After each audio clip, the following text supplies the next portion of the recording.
Dubai is a city of leisure. People love to enjoy themselves. And one of the joys of life for certain people is smoking cigars. And who better to talk to us about the cigar industry than Ra'ed Saqfelhait, one of the experts in this town. Ra'ed, how are you? Thanks for being here with us. I'm good. I'm very happy to be here. Very humbled. Thank you, George. This is a great opportunity. I thank you. It's a pleasure to have you. Like all my Pleasure other is guests, mine. you're an old friend, and it's always nice to have these Habibi. chats with old friends and share with our viewers the ins and outs of different industries and talk to entrepreneurs about the highs and lows of their lives. Ra'ed, first let's talk about you. So give us a bit of your. I mean, I know your background, but give us a bit about your background. Where were you born? Where did you grow up? How did you come to the point where we are today? Sure. Ra'ed Saqfelhait, born October 11th, 69. Born in Kuwait and graduated from the American University in Cairo. Went to the US, did my CPA. Specialized in IPOs and taking companies public. Became You know, I'm laughing because so many times in this podcast we see people that started somewhere that are somewhere completely different now. Of course, that's the funny part, and that's the interesting part. So ended up, doing the first couple of IPOs in the Middle East on the London and London Stock Exchange and the Nasdaq, and then something happened halfway through. My wife got ill actually, and in the process, I had to focus on her, and I did. Alhamdulillah, we're out of the woods. But in the process, I realized that after being the CFO and the CEO of multiple institutions, amazing institutions, name some of them, like Kingdom Hotel Investments, like Orascom Hotel Holdings, DIFC, Dubai International Financial Center. I was one of the founding members. I just woke up one morning and I said, enough. I want to do something else. So in the process of all my experience, I put together an amazing list of people that are investing. And it just so happens I did a lot of financial advisory and what have you. And I was in New York doing a transaction for a client, and I ran out of my cigars. And at that time, I used to smoke Cuban cigars. How long have you been smoking? Since what age? I was a cigarette smoker, sadly, and I started smoking at the age of 16. Okay. And then at the age of 33, I went not feeling very well, and the doctor's like, you're in the right direction. You want to die, you're getting there. So I quit smoking cigarettes cold turkey, but 2 years later, my friends introduced me to cigars. Okay. Ever since, I've been healthy. My chest is great, and we'll get to that. So I tried non-Cuban cigars, and I was like, wait. In New York. These are amazing. Yeah, these are amazing. Why don't we have those? And it just so happens at that time, I had a very dear friend who's currently my partner in the business, Abdul. And I know Abdul. He's a great yeah, guy. of course. And we're like, why don't we open a business of this nature in Dubai? Because these cigars don't exist. And that's how the business At the started. time, there's only Cubans in Dubai. There was only Cubans in Dubai. In general, in the world, Cubans are the most. Yeah, I mean, for the sought past after. 30, 40, that's why a lot of people don't like the reference or the expression of New World, because it's not really New World. You have a lot of people that left Cuba, took their favorite seeds in their hands, and went to Nicaragua, Dominican Republic, Costa Rica, Honduras, and established their own farms and businesses. And they're all vertically integrated. But also the scarcity, and we'll get into that a bit later, the scarcity of Cuban production and Cuban availability has helped also develop the new market cigars, as I would call them. Of course. I mean, there were a lot of conditions that happened over the past 4 years that contributed to the growth.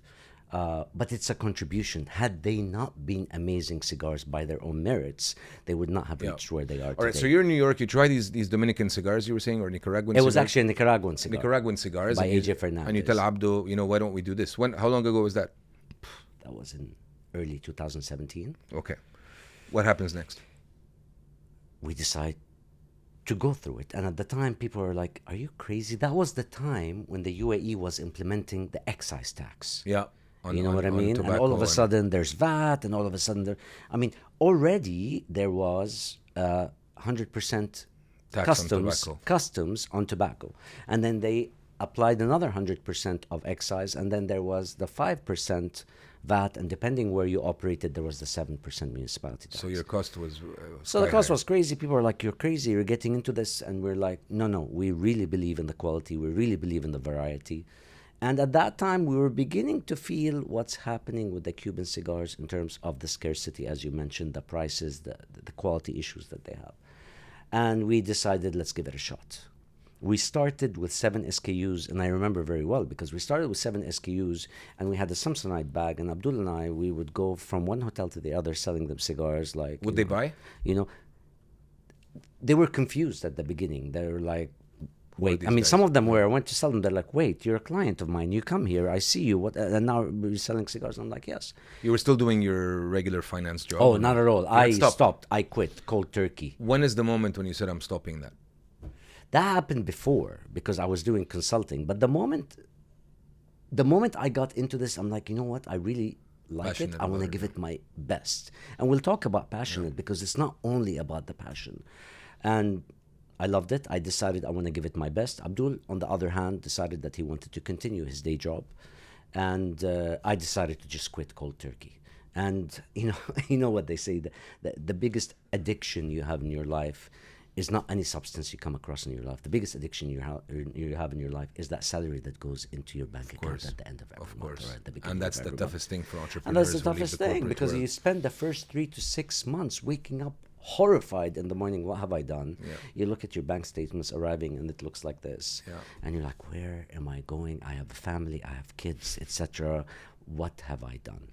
So we started with 7 SKUs and we started going to the hotels and all of that stuff, and it started growing. Alhamdulillah, it picked up. Today we're the largest distributor of New World cigars in the Middle East and Africa with over 900 SKUs, 900 different cigars, spread over 35 different brands, with beautiful 2 boutiques, flagship boutiques in Dubai and Abu Dhabi. We're in the process of opening in Ra'ed Saqfelhait.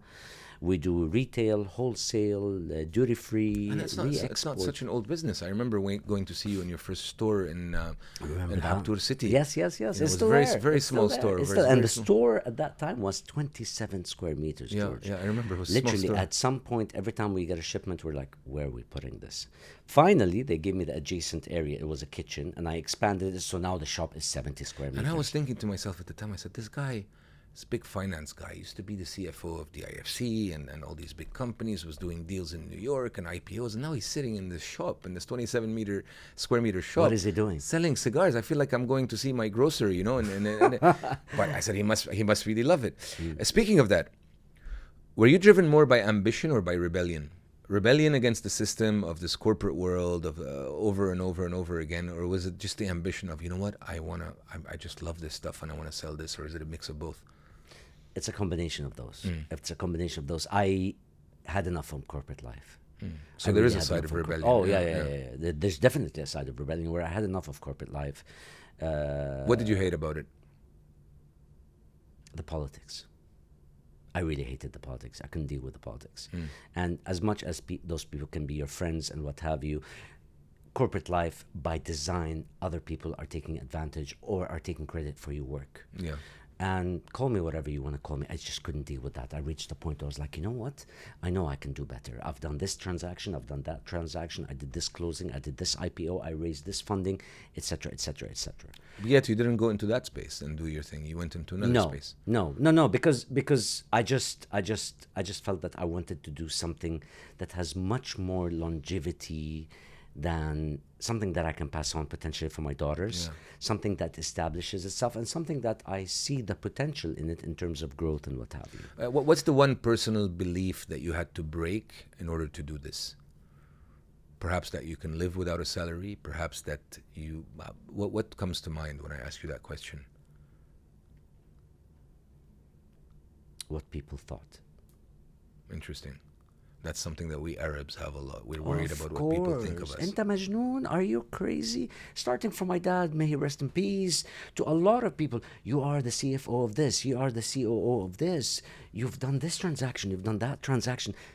You're selling cigars? Yeah. You know? But I've had that experience before when I helped my wife establish her bakery. Yeah. And I used to go help her and sell cupcakes. But it's not the same. It's not yours. It's not It's the your same. wife's side gig. It's this, it's that. Exactly. And what was your reaction to people saying, are you crazy? I was like, Both what you answered them and what you felt inside. No. Inside, you've always had this thing as to whether you're going in the right direction. Yeah. You know. You always And question should I yourself? Go back? No. That went a long time ago. You see, in parallel, George, I stayed for a long time doing financial advisory. Okay, but I reached the point where I take financial advisory clients that I would like to take as in terms of financial advisory, but that just died about 2 years ago. I love the business, the growth of the business, where it is, and we have managed to establish. I mean, we're very proud of how global the Leaf Master brand has become. If you weren't financially stable when you decided to start, say more than stable, if you weren't financially comfortable the time you started it, would you have started it? Have you ever asked yourself that question? Good question. Probably not, or probably later. Yeah, but it was inevitable. It was going to happen. It was going to happen. It was going to happen because I was like, I need to get out of corporate life. All right, so you set up the Leaf Master. Was it the Leaf Master when you were doing door to door, or it was the Leaf Master? It was, so it was the Leaf Master Master from day one. And then you got your first shop in the Hilton. I think it was the Hilton City, yeah. And then you moved to somewhere else. Did you? No. We stayed at the Hilton Haptur City. Okay. We expanded that just very recently, and we opened in January at the Rosewood, Abu Dhabi. Okay, nice hotel by the way. Yeah, very nice hotel. Did people support you in the beginning? Your friends, did they support you, or did you feel, as a lot of the entrepreneurs we speak to, when you're struggling, you feel like you have some kind of support, but not as much as you would like from your friends. And when you're doing well, there's a certain jealousy. We hear that a lot in a lot of the chats we have. And one of the most important things that, I say it often is, if you want to support a friend who's starting a business, don't ask for a discount, pay full price. Correct. Right? That's how you support Well a said. friend, right? Did people, as you started actually building this, let's say from the time that you had the store, because when you had the store, you were legit. It was a proper cigar store. You had plenty of brands. I remember you had plenty of accessories and things Correct. like that. What was people? Were people still saying like, "What the hell is he doing? What's going on here?" Or were they starting to say, "Oh, wallah, bravo, this is starting to pick up"? Or what kind of support did you get? No, from I mean the support. Look, there were a lot of people that are like, "Are you sure you're doing this?" There were a lot of people that actually bet against the Leaf Master and whether it's going to continue, starting from the agents of other cigars, namely the Cuban cigars and what have you. I have a lot of friends that supported me, and I have a lot of friends that thought I simply lost my marbles. And that gave me even more of a drive for me to say that this is going to happen, I'm going to achieve this. I was very, very, very lucky, and I don't want to sound a bit too emotional, but my biggest supporter until today, the person that keeps on pushing me and making me do amazing things, is Dana, my wife. I suspected that when you started. Incredible. I am so blessed to have somebody like Dana. She's incredible. Past 2 months, I've been expanding the shop. This woman, every day, 8 o'clock in the morning till 8 o'clock at night, standing with me in the shop, making sure that I do whatever I'm supposed to be doing. And she's like, "Look, I'll handle this. Just go for that meeting." I didn't know she was helping you with the business. Yeah. She's lately she's been very so she's amazing. I'm also very lucky. I have to admit that Abdu was with me from the beginning, very, very, very supportive. The strategy, the relationship we had. So I had a friend that became my partner that became very supportive. I had people that did not understand what I was doing, and I had people that were cheering with me. So I got a piece of... A bit of everything. A bit of everything.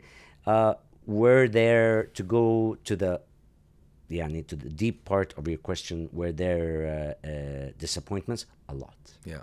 A lot. From friends, huh? From friends.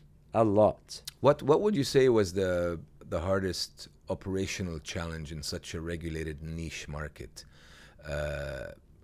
It's not every day you say, what, I'm going to get into tobacco or I'm going to get into alcohol. Correct. You know that these things are very difficult to set up, right? Yeah. Because they're regulated. There's limitations Extremely to what you can regulated. do. What was the biggest operational challenge for you when you were setting up? Recruitment. Really? Remains. Okay. Recruitment is very, very, very difficult. And because you need somebody who understands cigars. On the contrary. No, okay. On the contrary, George. We recruit people that have, that's one of the conditions that we have, that have zero cigar background. Why? Because I want a clean sheet that we train them. We have an amazing training program. We're partners with the Cigar Academy. We certify them. We do all of these things. And I don't want him or her to have perceived conceptions as to what this business is, what that cigar is, etc., all of that stuff. On the contrary, we would rather train them. But something happened, and I know this is going to sound very cheesy or very typical. After Corona, something happened. Something happened to the way people function. Something happened to the commitment people have. Something happened to the this whole thing of I want to work out of home, or I show up when I show up, or Yeah. it's just mind blowing. And people of well, I'm a bit older, but yani, people of our generation understand that, but the new generation, in terms of the commitment following that, They don't get it. I see that all the time. something with our- broke. Yeah, the in new the system. generation is completely different. Yeah, it's not something broke. I think there was a, yeah, you're right. Actually, there was a break somewhere where things just went in a different direction. Yeah, maybe it's a and new people like system you and that still you and I don't understand, or put our I would fingers bet more on. that we understand more than them. Exactly. But yeah, but I think that they will.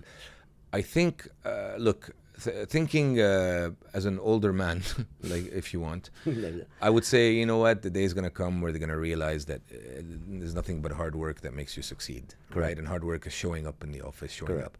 But thinking as a foolish old man, I would tell you, there might be a day where we say we were foolish to go to the office every day and kill ourselves day Maybe. after day. So both are options.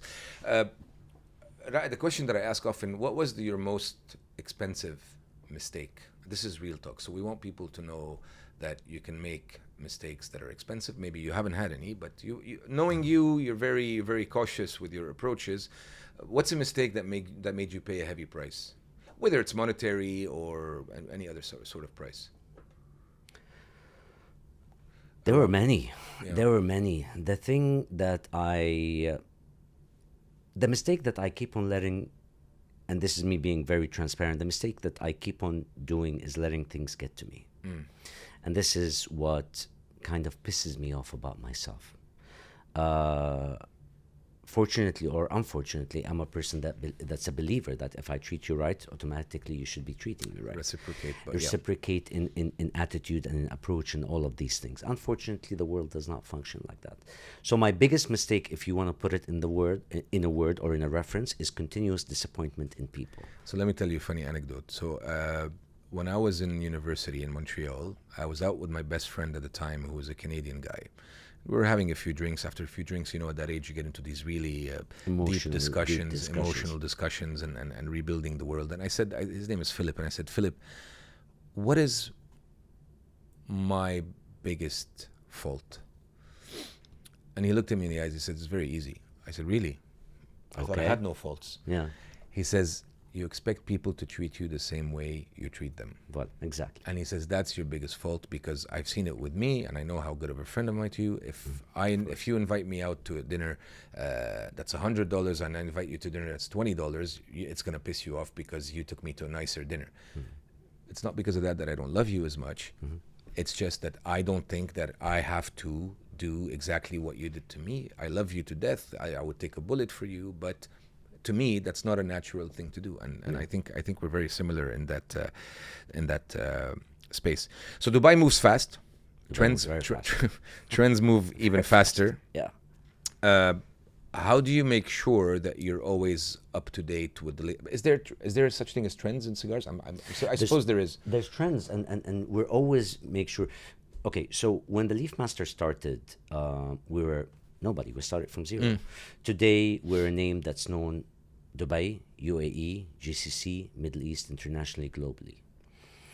And we're very proud of that because of many things that we've done in terms of enjoying what Dubai has to offer for us.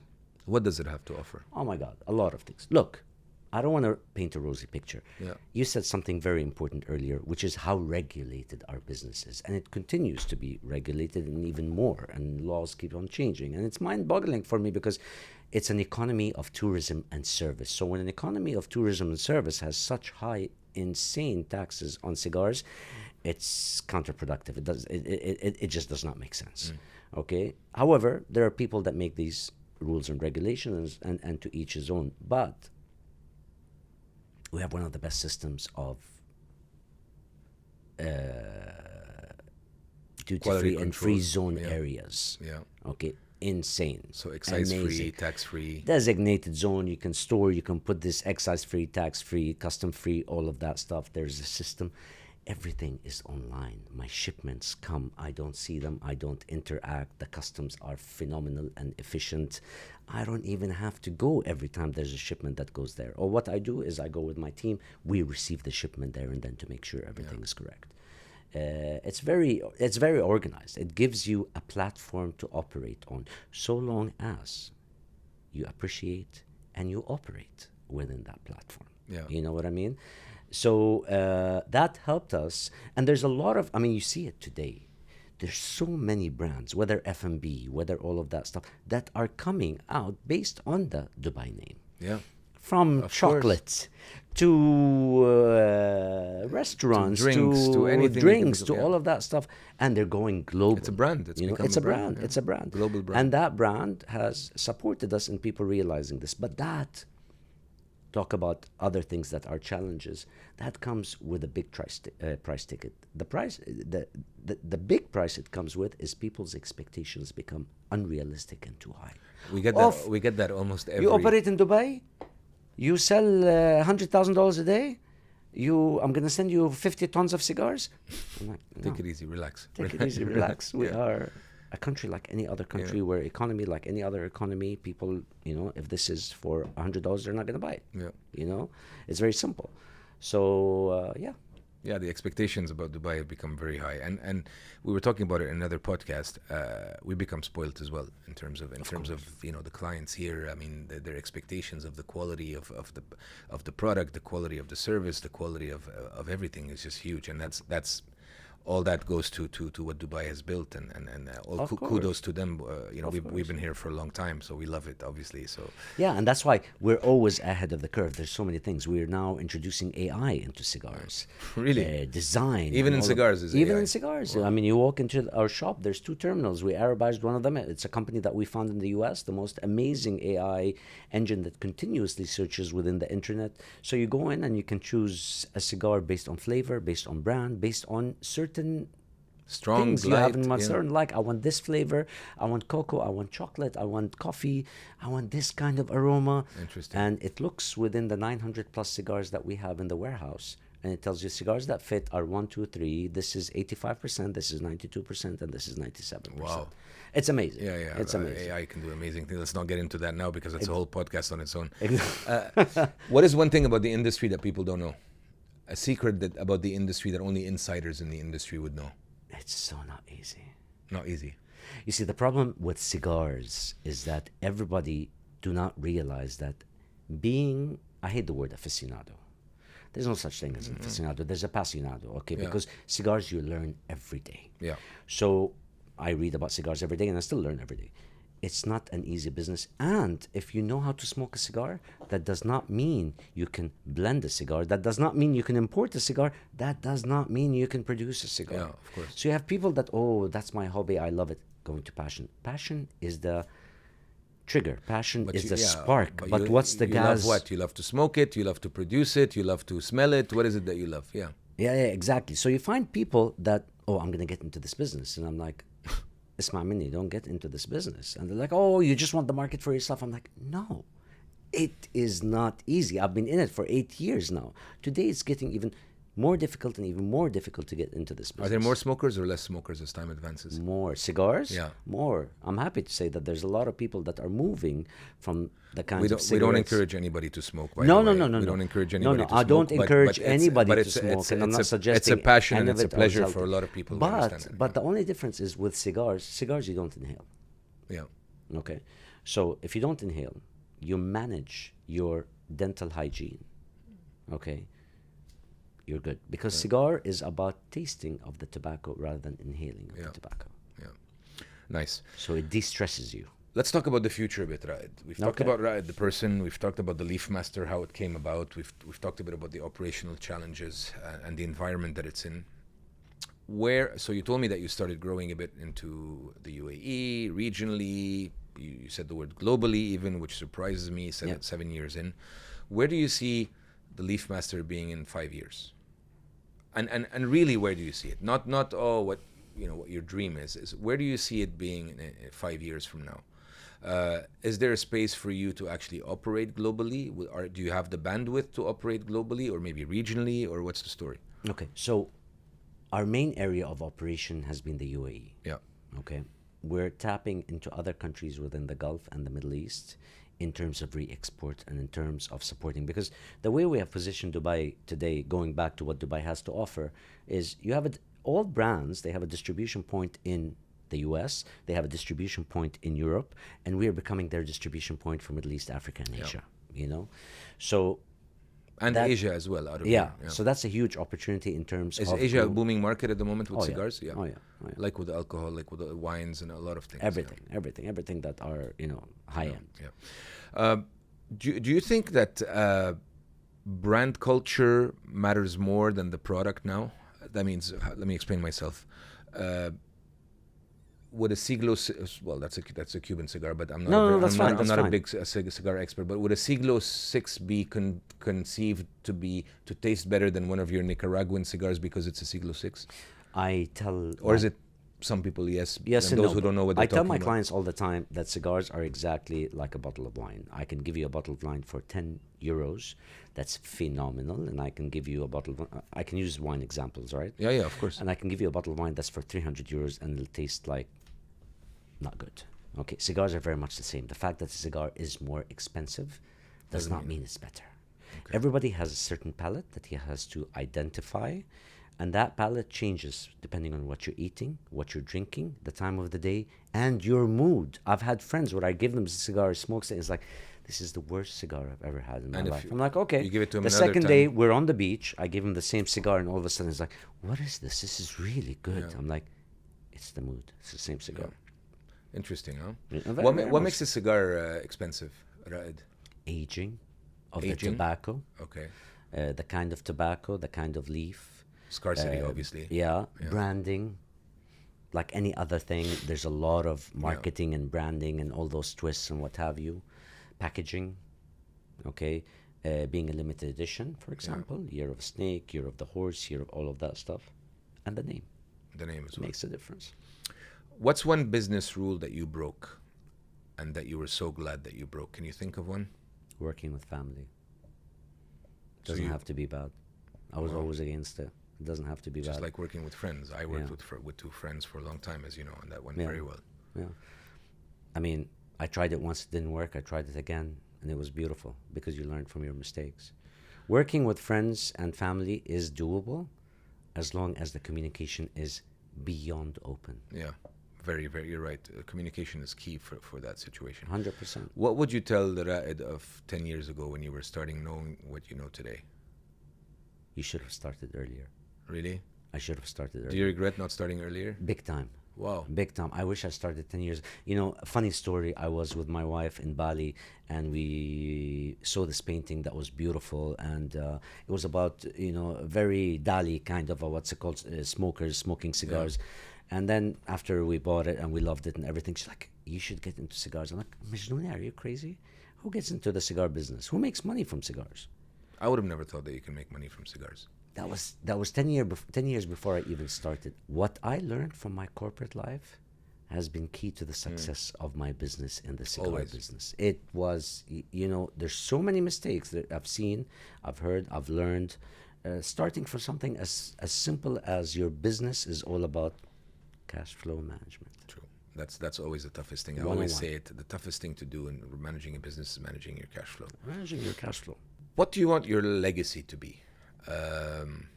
You have two daughters, Taya and... Karma and Taima. Karma and Taima, sorry, not Taya. Taima and Karma. What you mentioned at the beginning of the discussion, maybe I'll leave it for my daughters, maybe this is a legacy for my daughters, who knows? I mean, they'll all take their different roads, maybe they will take that road. What do you want your legacy to be, that when your daughters are out in a restaurant 20 years from now and they meet people and they're like, oh, you're Ra'ed's daughters, what do you want people to say about Ra'ed with regards to the person and to the business he's built? What is the legacy that you would like to keep out there?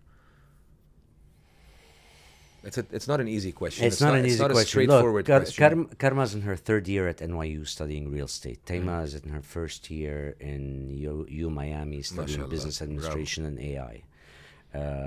Mashallah alayhim, they're doing a great job.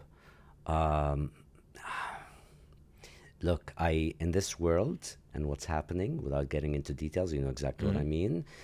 I just want them to be happy. So the legacy I want is whatever I create, I want it to give my kids a good life, and I want a good chunk of it to go to people that need it.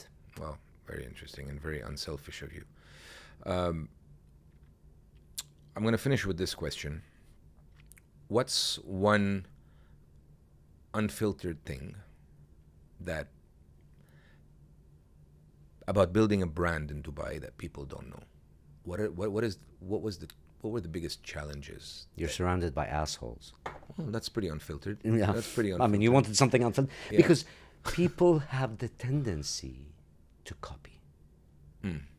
Interesting. And I mean- we face that. I mean, you know our business. Of and course, we face that so just many like times. your business, people have the tendency. There's one of the other problems after COVID is the lack of creativity. As much as we live in a place where we believe that there's so much creativity, there's the lack of creativity. Someone creates a burger, 1,000 people open a burger joint. Someone creates whatever it is, 1,000 people copy that thing. And you should not. At the beginning, it used to get to me, and now I realized people can copy as much as they want. They'll never be you. Look, I always say it, imitation is the best form of flattery. And as long as you're pioneering, as you know, Virtue Zone has been copied multiple times to a point where even the names are very close. The color schemes, everything. But as long as you're ahead of the game, and Exactly. I think the advantage of that is that it forces you to stay ahead of the game. Because by the time these people have Spot on. copied you, you're already on the next step. Right? Yeah. Wait, dude, I've done that 2 years ago. And it forces you to have rapid growth. It forces you to always think outside the box, to think. It's tiring, extremely tiring. It's extremely tiring. It's demanding. It's extremely tiring and demanding, but it is the best weapon you can have to grow fast and to grow faster than all the others, is having them chase your tail and always looking to go faster and faster and faster. And that's one lesson that I've learned from it, is as much as frustrating as it's been over the years, as many times as I wanted to break my computer screen because I saw that somebody was copying us. Of course. You know, and we had put so much effort into it. I realize now in retrospect, many years later, that it was the best blessing we could have had to stay ahead of the curve and to keep running ahead of them and to grow. The Leaf Master today would not have. I could not agree with you more. The Leaf Master today is not where it is had it not been for us being very proactive and ahead of the curve. And being in danger of being copied. And being in danger of being copied. And it continues, it happens. But today we're the most structured. We're the company with policies, procedures, manuals. Oh, knowing you, I have no doubt. Art, Knowing you, I have no doubt that warehouses you in got your Jabal Ali, there, the yeah. whole thing. So it is very, very, very structured, and I love that. And you know, you were talking about wanting, what do you want to be remembered with? I want my kids to realize that they can make it on their own. I want my kids to realize that they really don't need the job to step. You need the job to learn certain basics, but do not make that job Do not become a slave of that your job. direction in life. I agree with you. You know, Ra'ed, it's been a pleasure. the pleasure is mine. Thank you for the time. Thank you so much, and I think you have something. Yes, for me here, yes. which you wanted to give me. So we've worked on a lot of things. So the Leaf Master just won the Best Cigar International Cigar Shop 2025 by the PCA, Premium Cigar Association. Congrats. So that was for the shop in Abu Dhabi, and it looks like we're getting the same for the shop in Dubai. Amazing. That's a big, huge award. At the same time, we are bringing to Dubai on the 11th and 12th of November the largest cigar show in association with the PCA Oh wow! Congrats. of the US. So there's two big cigar shows, the PCA in the US that happens once a year, and Intertabac that happens in Germany.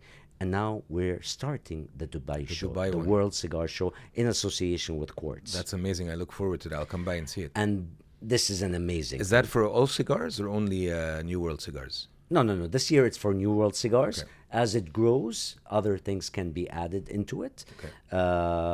And one of the things that talks about our brand is the fact that we have this book.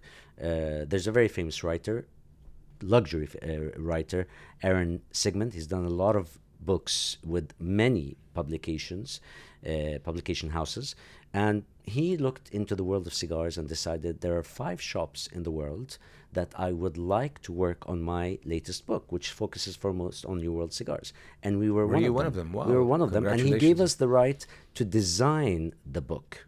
So here you have, it's embossed Arabic words. We worked with a local artist, Arabic words that talk about your passion for cigars. Hub, hiyam, I love it. nabd, whatever, all of that and stuff. it's embossed as well. And it's embossed, and it has a page about the Leaf Master and what the Leaf Master has been doing.